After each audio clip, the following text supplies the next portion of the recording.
पुण्यात ask old age होमच्या संस्थेच्या वृद्धाश्रमाच्या आडमुठेपणामुळे 16 वृद्धांची भरपट। Sassoon रुग्णालयातल्या उपचारानंतर सगळे वृद्ध अक्षरशः वाऱ्यावर।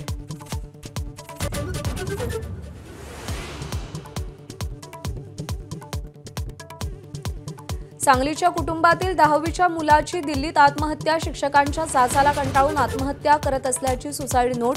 पोलिसांकडून प्राचार्य आणि 3 शिक्षकांविरोधात गुन्हा दाखल।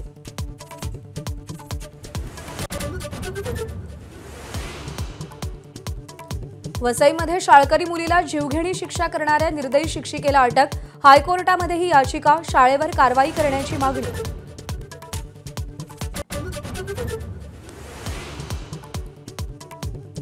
गोंदियामध्ये 20 दिवसांच्या बाळाची चोरी झाल्याचा कांगावा करणारी आईच निघाली बाळाची मारेकरी।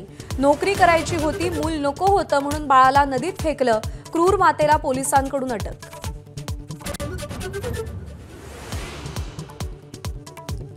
कणकवली नगरपंचायत निवडणुकीत नारायण राणेंची दोन्ही मुलं आमने-सामने। पक्षासाठी 100% देणार असं नितेश राणेंचं आव्हान। तर आपलेच आहेत तर समोर का, असं निलेश राणेंचं प्रत्युत्तर।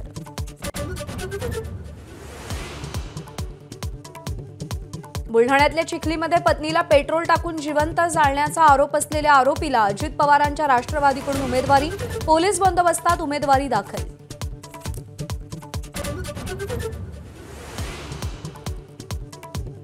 नाराजी नाट्यानंतर एकनाथ शिंदेंनी अमित शहांची भेट घेतली। देवेंद्र फडणवीस आणि रवींद्र चव्हाण यांच्याविरुद्ध तक्रार केल्याची माहिती। भेटून आल्यावर मात्र एकनाथ शिंदे रडणारा नाही लढणारा असं वक्तव्य।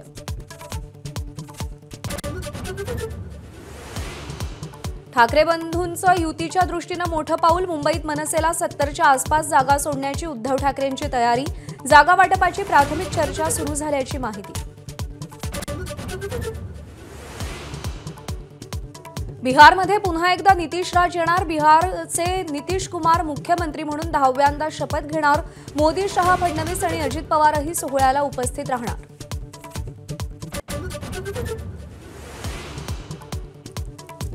कानपूरमध्ये जबरदस्तीनं चुंबन घेणाऱ्या महाभागाची तरुणीनं जीभ चावली। रक्तबंबाळ झालेल्या लंपट तरुणावर रुग्णालयात उपचार।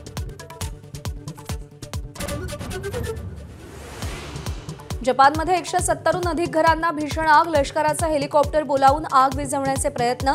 कित्येक किलोमीटरपर्यंत आगीच्या ज्वाळा दिसत होत्या।